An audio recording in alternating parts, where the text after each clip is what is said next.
모든 사람들이 공평한 똑같은 시간을 살아가는데 어떤 사람은 창조적 인생을 살고 어떤 사람은 창조적인 삶을 살지 못합니다. 어떤 사람은 열심히 바쁘게 살면서 창조적 인생을 살아가고 어떤 사람은 참으로 여유 있는데도 창조적으로 인생을 살아갑니다. 물론 평상시의 모든 삶을, 일상을 창조적인 삶을 살아간다면 아마 이 사람은 천재 내지는 수재일 것입니다. 뛰어난 사람일 것입니다.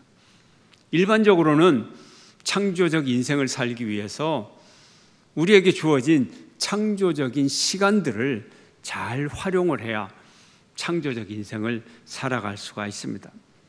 창조의 시간, 어떤 시간이 창조의 시간일까요?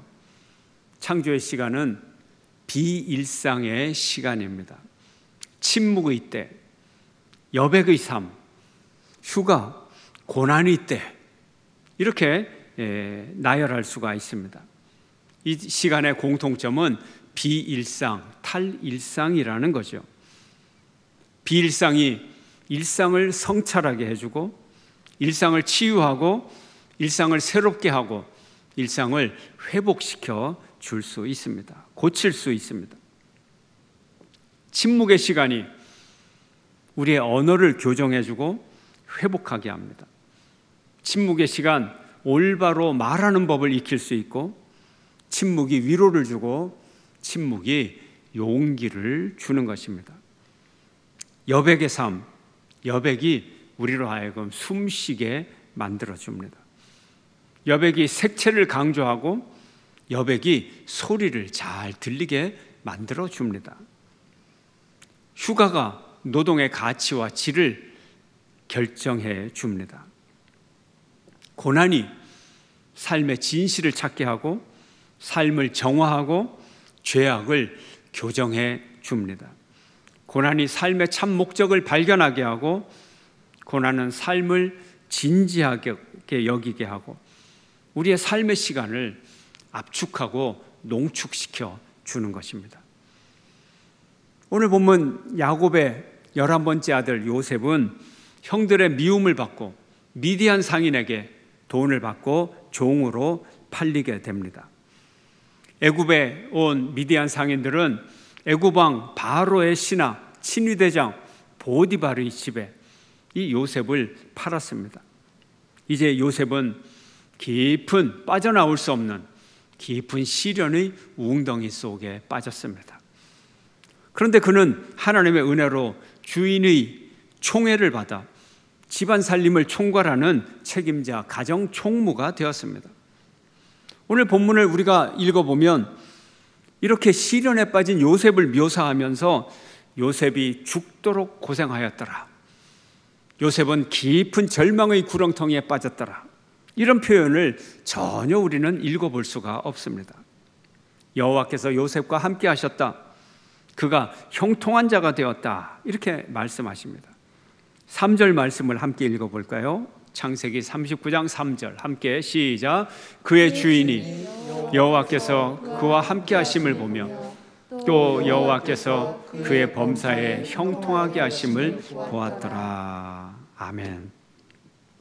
요셉이 주인에게 은혜를 입었고 가정 총무가 되었고 주인의 모든 소유를 위탁받았고 여호와의 복을 받았다라고 기록하고 있습니다. 요셉이 애굽의 종으로 팔려간 이 사건, 시위대장 바로의 집에 팔려간 이 사건, 과연 이것이 요즘 대기업에 공채되어서 들어간 그런 사건인가요? 과연 행복한 시간인가요? 요셉이 보디발 장군의 가정 총무가 된 것이 오늘날로 말하면 신문에 등장하고 꽃다발을 들고 걸어가는 꽃길이 인생이 시작이 된 것인가요? 이 이야기를 요셉의 승승장구 출세 스토리로 우리가 읽을 수 있는 것인가요? 결코 그렇지 않죠. 결코 그렇지 않습니다. 지인이 SNS를 통하여 빌 게이츠의 코로나19에 대한 빌 게이츠의 아름다운 성찰에 대한 글을 저에게 보내주셨습니다. 참 아름다운 글이었습니다. 그는 코로나19 사태를 커다란 재앙으로 볼 것이 아니라 위대한 교정자로 보자, 이렇게 제안을 했어요. 위대한 교정자 코로나19, 우리가 그동안 잊고 살아왔던 인생과 삶의 귀중한 가치들을 다시 한번 뒤돌아보고 되새기자 하는 내용이에요. 우리는 이 사태를 통하여 무엇을 배울 것인가? 우리에게 이 팬데믹이 무슨 교훈을 가져다 줄 것인가? 그가 질문을 합니다. 평등의 가치, 서로가 서로에게 연결된 삶의 가치, 건강의 가치, 물질 위주의 가치관에 대한 반성, 가정의 가치, 이웃의 가치, 환경의 가치, 이런 것들을 새롭게 발견하자고 그는 제안을 했습니다. 그렇습니다. 우리 인류는 이 팬데믹 사태를 통하여 조정기에 들어갔습니다.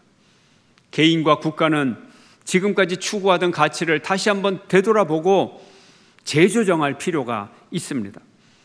많은 경제학자들이 이 팬데믹이 오기 전부터 세계 경제는 진작 거품을 빼야 했다.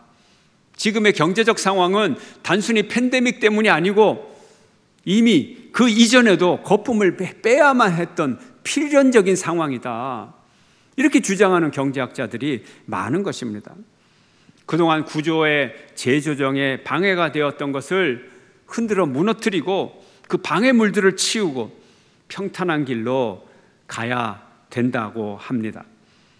고난이 이렇게 위대한 교정자라면 고난의 때라고 해서 그 고난 극복 그 자체가 궁극적인 목표가 될 수는 없습니다. 오늘날 우리가 우리의 모든 것을 다해서 코로나19를 극복하기만 하면 성공하는 인생이 되고 성공하는 국가가 되고 성공하는 사회가 되고 평탄한 길이 우리 앞에 열리는 것이 결코 아닙니다. 코로나19의 극복이 우리의 삶의 궁극적인 목적이 결코 아닙니다. 삶의 궁극적인 목표를 이루기 위하여 방해물이 되는 코로나19를 반드시 넘어가야 되는 것, 이것이 우리의 과제입니다. 이것이 우리의 목적입니다. 코로나는 잠시 우리의 방해물입니다. 코로나 극복은 많은 장애물 중에 하나입니다. 앞으로도 우리의 역사 속에, 우리 개인의 인생의 속에, 인생의 앞길에 얼마나 많은 시련과 고난들이 찾아오고 방해물들이 찾아올지 모릅니다. 우리는 이 코로나 극복, 19 극복을 통해서 앞으로 다가오는 더 많은 장애물들을 넘어갈 수 있는 힘과 자격과 그리고 능력을 우리는 배양해야 됩니다. 오늘 본문에 보면 아무리 하나님이 요셉을 형통하게 하셔도, 요셉을 하여금 형통한 자가 되었다고 말하여도 정작 요셉에게는 유익이 있습니까? 유익이 없습니다. 그가 아무리 업무를 잘하고 주인의 일을 잘하면 업무 능력은 인정받기는 하지만 그는 여전히 노예입니다. 주님이 그를 통하여 주신 복은 몽땅 주인에게로 돌아갑니다. 오늘 본문 5절을 함께 읽겠습니다. 다 함께 시작. 그가 요셉에게 자기의 집과 그의 모든 소유물을 주관하게 한 때부터 여호와께서 요셉을 위하여 그 애굽 사람의 집에 복을 내리심으로 여호와의 복이 그의 집과 밭에 있는 모든 소유에 미친지라. 재주는 곰이 부리고 부자는 주인이 됩니다. 고난의 근본 원인은, 요셉에게 있어서 고난의 근본 원인은 아무것도 해결되지 않고 있습니다. 종의 신분이 벗겨지지 않고서야 그에게 무슨 행복이 찾아오겠습니까? 주인이 부자가 된들 그에게 무슨 행복이 되겠어요? 요셉이 생각하기를 오로지 나의 종됨, 이것이 내 삶의 근본적인 문제야. 종이 무엇을 하겠어? 나는 속히 해방을 받아야 돼. 이런 생각에 그가 빠지고 여기에 몰두하고 사로잡혀 있으면 그는 절망에 처하게 됩니다. 종이 아무리 일을 열심히 해도, 아무리 돈을 많이 벌어도 자기가 자기 몸값을 지불하지 못하는 것입니다. 보디발이 요셉에게 모든 것을 위탁하고 자기가 먹는 음식 외에는 모든 것을 다 맡기고 간섭하지 아니하였어도 요셉은 여전히 종이요, 여전히 노예인 것입니다. 소유권이 변한 게 아니에요. 신분이 변한 게 아니에요. 이렇게 생각하면 아무것도 의미가 없어지는 거예요. 하나님의 축복도 그 어떤 것도 아무런 의미를 발견할 수가 없어요. 고난은 인생의 과정입니다. 그 다음 단계가 반드시 찾아옵니다. 우리는 고난에 가려서 보이지 않는 그 다음 단계를 바라보아야 됩니다. 지금 코로나19 극복이 전부인 양, 시각을 오로지 현재에만 집중을 하면 그런 사람들이 있습니다. 당연히 그래야 되는 소명자들이 있습니다. 어떤 분들인가요? 전문 의료인들, 의학 연구자들, 집중해서 해결을 봐야 돼요. 빨리 연구를 많이 해야 돼요. 아주 중요한 시간이에요. 결정적인 시간입니다. 지나가면 다시는 이 기회가 오지 않습니다. 해야 돼요. 그러나 또 다른 사람은 무지 때문에 오로지 코로나19에 집중할 수가 있고, 또 다른 사람은 다른 진실을 감추기 위해서 코로나19에 집중할 수도 있습니다. 고난은 통과 의례입니다. 우리는 우리 인생마다 각 단계마다 풀어야 할 과제가 있고, 그로 인한 고통이 있고 넘어가야 할 고난이 있습니다. 이 과제는 고난을 통과해야, 한 과제를 통과해야 다음 과제에 도착하고, 한 고난을 통과해야 다음 고난을 넘어갈 수가 있습니다. 우리가 건물을 계단을 걸어서 올라갈 때, 엘리베이터를 타고 갈 때라도 4층을 통과하지 않고 5층으로 올라가는 법은 없습니다. 건너뛸 수 없는 인생의 과정, 생략할 수 없는 인생의 과정, 이것이 고난의 과정입니다. 대한민국 남성들에게 군복무는 필수 인생의 과정입니다. 군복무를 힘들어하는 사람들을 보면 대부분 이등병 때부터, 훈련생부터 자기가 제대할 날을 역으로 환산하여서 카운트다운을 시작합니다. 이제 훈련소 들어와서 3일밖에 안 됐는데 지금 내가 제대가 며칠 남았다고 카운트를 시작을 합니다. 그런 사람들이 유난히 군 생활을 힘들어합니다. 그날만 오면, 제대의 날짜만 오면 내 인생의 봄이 될 것이다. 착각이죠. 인생에 뭐가 달라질 수가 있겠습니까? 하지만 우리는 제대의 날짜에 집착할 필요가 없습니다. 일정한 복무 기간이 지나면 제대는 될 것입니다. 다시 사회로 돌아올 겁니다. 가정으로, 학교로 돌아올 겁니다. 직장으로 돌아갈 것입니다. 그러나 어떻게 돌아가느냐, 이것이 더 중요한 것입니다. 어떻게 돌아가느냐, 이것이 중요합니다. 현실의 어려움과 고통과 고난과 장애와 과제들이 과정이라는 거예요.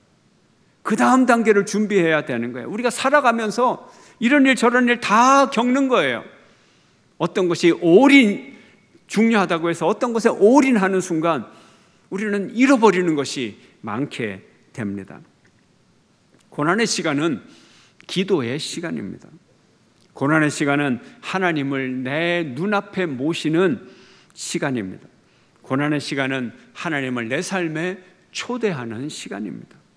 고난의 때는 내가 할 수 없다는 것을 경험하고 깨닫고 고백하는 시간입니다. 고난의 때가 아니라면 우리가 언제 이런 고백을 할 수 있겠습니까?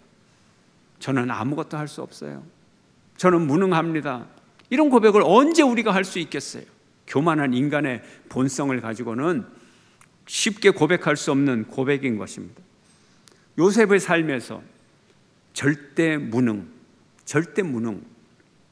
절대적 수동태, 그것을 드디어 그는 경험하기 시작했습니다. 미디안 상인에게 팔리고, 보디발 장군에게 팔리고, 보디발 장군의 부인의 꼬임에 빠져들어가고, 음모에 빠지고, 오해를 받고, 감옥에 갇히고, 스스로 할 수 있는 일은 하나도 없습니다. 그의 목소리를 들어주는 사람도 없습니다. 아무것도 스스로는 할 수 없습니다. 하나님이 해주셔야 됩니다. 기도할 수밖에 없습니다. 시편 62편은 우리에게 말합니다. 함께 읽겠습니다. 시작. 나의 영혼이 잠잠히 하나님만 바라며 나의 구원이 그에게서 나오는도다. 우리가 잠잠히, 내가 발버둥 친다고 될 일이 아니에요. 잠잠히 하나님만 바라고 절대 수동태, 절대적 무능을 경험하면서 하나님 앞에 나가는 저와 여러분 되시기를 주의 이름으로 축원합니다. 하나님은 노예로 팔린 요셉과 함께 하셔서 요셉이 하는 일마다 형통케 하시고 요셉의 관리 아래 보디발의 집이 번영하게 해주셨어요.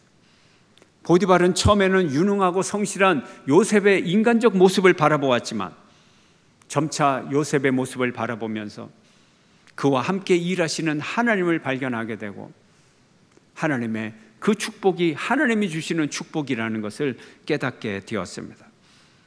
그와 함께하는 하나님의 모습을 보게 되었습니다. 우리가 인간적 고난의 상황에서 인간적인 노력도 중요하지만 그보다 더 중요한 것은 하나님과 동행하는 것입니다. 하나님과 동행하는 여러분 되시기를 축원합니다. 우리가 하나님과 동행하면 하나님이 우리와 함께 하십니다. 그것이 보여집니다.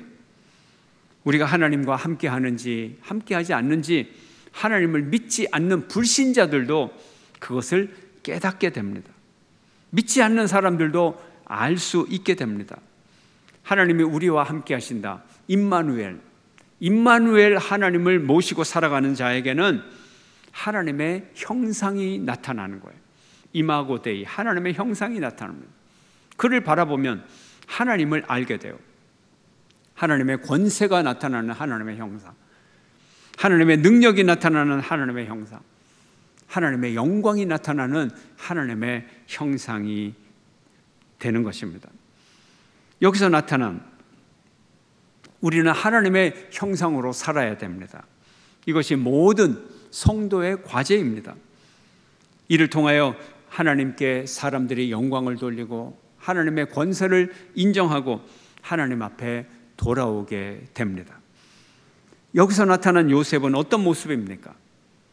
똑똑하고 사랑스럽고 겸손하고 부지런하고 능력 있고 아름답고 하나님의 능력이 함께하는 젊은이, 이 모습으로 나타납니다. 종의 모습이 아닌 사회의 모범생으로서 촉망받는 젊은이의 모습으로 나타납니다. 하나님은 요셉을 위하여 애굽 사람의 집에 복을 내렸다고 말씀하십니다. 요셉을 위하여 요셉이 자기가 받은 복을 나누어 주었습니다. 요셉은 하나님의 축복의 통로였습니다. 그는 스스로 복을 주는 자는 아니지만 요셉으로 인하여 보디발이 복을 받았습니다. 아브라함의 축복이 요셉에게 임했습니다. 너는 복의 근원이 될지라. 우리도 복의 근원이 되어야 합니다. 여러분도 복의 근원이 되시기를 축원합니다.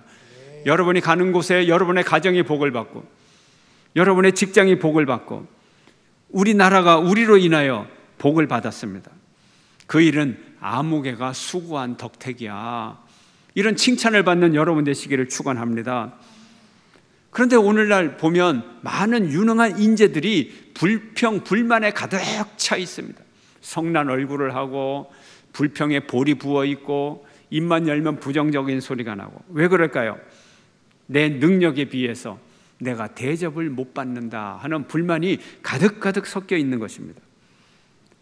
내가 수고해서 내가 일하는 그곳에 복을 받는 것, 그곳이 잘 되는 것, 이것이 정상입니다. 당연한 것입니다. 나눠주는 것이 당연한 것이고 나누어질 수 있어서 감사해야 되는 것입니다. 불평이 아니라 감사의 언어로 우리 입술을 채워야 합니다. 하나님은 그 복의 근원에게 어떤 방법으로든 보상을 하십니다. 우리가 생각하는 것처럼 돈, 건강, 번성, 성공 이런 것으로 보상을 하면 좋겠지만 하나님은 더 좋은 것으로, 더 나은 영적인 은혜로 축복을 해주고 보상을 해줍니다. 우리가 이것을 기억해야 됩니다. 야곱이 라반의 집에 가서 복을 받게 했듯이 요셉은 애굽 사람 보디발 장군의 그 가정에 복을 내리게 하고, 이제 한 걸음 더 나가서 그 큰 나라 애굽이 복을 받게 하고, 애굽의 복을 통하여 팔레스타인 지방과 중동 지방과 아프리카와 모든 나라들이 복을 받게 하는 엄청난 복의 통로의 역할을 그가 감당하게 되었습니다. 우리 성도님 여러분들도 가는 곳마다 복의 근원이 되시기를 주의 이름으로 축원합니다. 그리고 하나님은 당신의 길을 닦으십니다. 고난의 때는 우리가 하나님을 바라볼 때입니다. 하나님이 하시는 일을 바라볼 때입니다. 노예도요, 돌쇠 마당쇠만 있는 게 아니에요. 가정경제 경영을 책임지는 경제 전문가들도 노예가 있습니다. 이솝 우화의 저자로 알려진 이솝, 그는 그리스 시대의 노예였습니다. 당시 노예는 가정교사도 하고 철학자도 하고 시인도 하고 정신적 직종에 종사하기도 했습니다. 야곱은 하나님의 축복을 경험하면서 보디발의 집에서 경영학과 경제학도 배우게 됩니다. 그는 이집트 상류 사회의 문화를 익히게 됩니다. 고난의 시간이 이런 것들로 보상을 받게 됩니다. 그가 결코 보상이 없는 게 아닙니다. 고난의 시간이 인생의 업그레이드 시간, 업데이트 시간, 수직 상승의 기회가 될 수 있습니다. 코로나19 사태, 여러분의 삶에서 위대한 교정의 시간이 되기를 축원합니다. 고난의 시간이 창조의 시간이 되기를 축원합니다. 고난의 시간을 통해 하나님과 동행하시기를 축원합니다. 고난을 통해 여러분의 인생이 더 아름다워지기를 축원합니다. 고난을 통하여 요셉의 인생은 정말 아름답고 더 아름다운 인생이 되었습니다. 한번 볼까요? 창세기 39장 6절 하반절에 이렇게 나옵니다. 함께 시작. 요셉은 용모가 빼어나고 아름다웠더라. 한번 더 읽을까요? 시작. 요셉은 용모가 빼어나고 아름다웠더라. 아름다웠다. 그런데 여기서 빼어나고와 아름다웠다, 이 단어가 야페, 그래서 아름답다, beautiful, 영어 단어로 또 원래 원어 단어로 똑같은 단어예요. 인생의 가장 깊은 고난의 골짜기에 있는 한 사람을 가리켜서 그의 용모가 아름답고 또 아름다웠더라. 성경의 말씀이에요. 가장 어두운 절망의 터널로 빠진 한 인생을 향하여서 그가 빼어나게 아름다웠더라. 지금 아름답습니까? 지금 골짜기에서 벗어났습니까? 그렇지 않습니다. 그런데 그 인생이, 그 시간이 가장 아름다운 인생이 되었다는 거예요. 요셉의 인생은 총리가 되었을 때 아름다운 인생이 아니라 이미 그가 가장 어두운 인생의 골짜기에 빠졌을 때 그의 인생은 가장 아름다운 인생이었어요. 고난의 시간이 가장 아름다운 인생이었어요. 여러분이 고난을 통해 깎이고 닦이고 모든 부분이 정화되고 교정되고 고쳐지고 아름답게 빛나는 인생이 되기를 축원합니다. 여러분의 인생이 이리 보아도 아름답고 저리 보아도 아름답고 위를 보아도 아름답고 아래를 보아도 아름답고 무엇을 보아도 아름다운 가장 복된 아름다운 인생이 되기를 주의 이름으로 축원합니다. 주만 바라봅니다.